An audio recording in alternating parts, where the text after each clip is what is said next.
अस्सलाम वालेकुम। उम्मीद करती हूँ कि मैं तमाम व्यूज़ खैरियत से होंगे।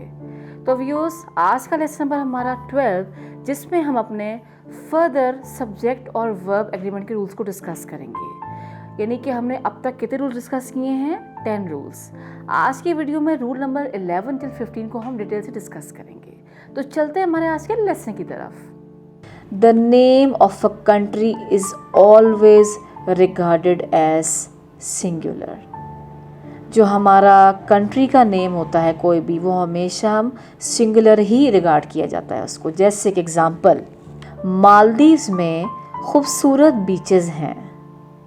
The Maldives has beautiful beaches. अब आप यहाँ पे देखें, मालदीव्स वैसे तो प्लूरल फॉर्म हमें लग रही है, लेकिन ये सिंगुलर कंसिडर, क्योंकि ये एक ही कंट्री एक ही होता है। सिर्फ इसकी हमें बोलने में फॉर्म लगती है प्लूरल, लेकिन ये एक है। मालदीव्स हैज़, मालदीव्स हैव नहीं होगा, has beautiful beaches. Example 2, Philippines एक खूबसूरत जगह है। Philippines is a beautiful place. अब फिलीपाइंस में देखा जाए तो वैसे हमें प्लूरल लग रहा है, लेकिन ये सिंगल है, कंट्री है, सिंगल है। तो इसके साथ हमारा वर्ब कौन सा एग्री करेगा? सिंगल, जो कि Philippines is a beautiful, are a beautiful place नहीं होगा। ये था रूल नंबर 11। तो चलते हैं हमारे रूल नंबर 12 की तरफ। If a singular subject is followed by a phrase containing a plural noun, the verb is singular.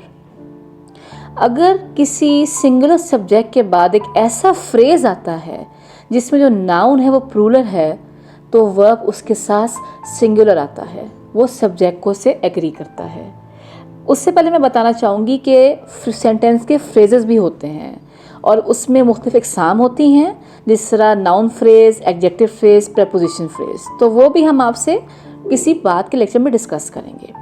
लेकिन चलते हैं एग्जाम्पल की तरफ। कोई एक लड़का बहुत ज़ोर से चीख रहा था। One of the boys is yelling so loud. अब इस जुमले में ये जो फ्रेज है ऑफ द बॉयज़, ये है प्रेपोजिशन फ्रेज। इसमें जो नाउन है हमारा बॉयज़, वो क्या है? प्लूरल। और इसमें जो हमारा सब्जेक्ट है वो क्या है? Singular one. ये फॉलो हो रहा है फ्रेज प्रेपोजिशन से, जिसमें नाउन उसका क्या है? प्लूरल है, बॉयज़। तो जो वर्ब है वो हमारे सब्जेक्ट के साथ एग्री करेगा।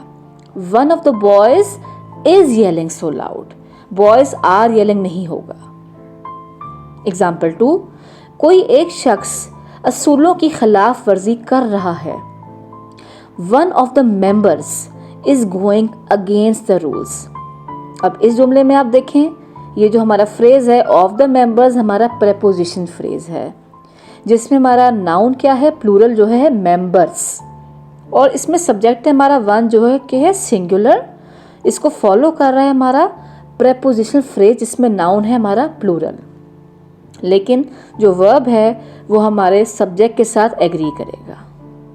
So this was rule number 12, and now let's proceed towards rule number 13.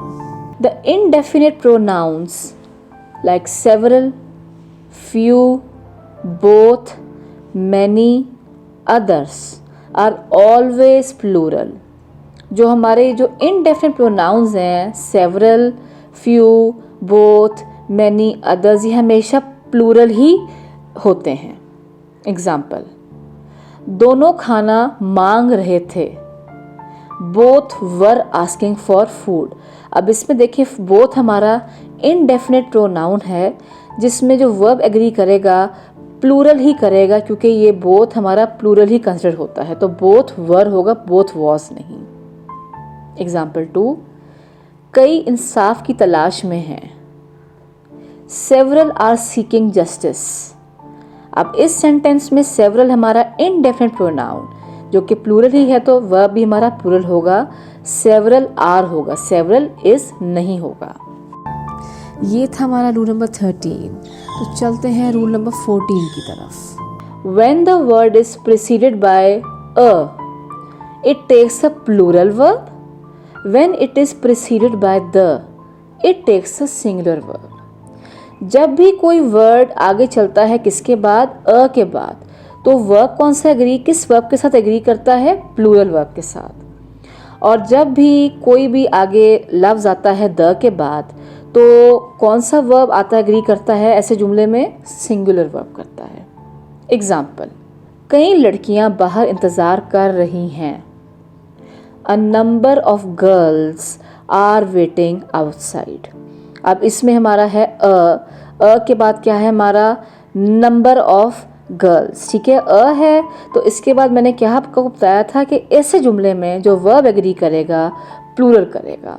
A number of girls are, is नहीं होगा। एग्जाम्पल 2, कई लड़के बाहर बेरोजगार हैं।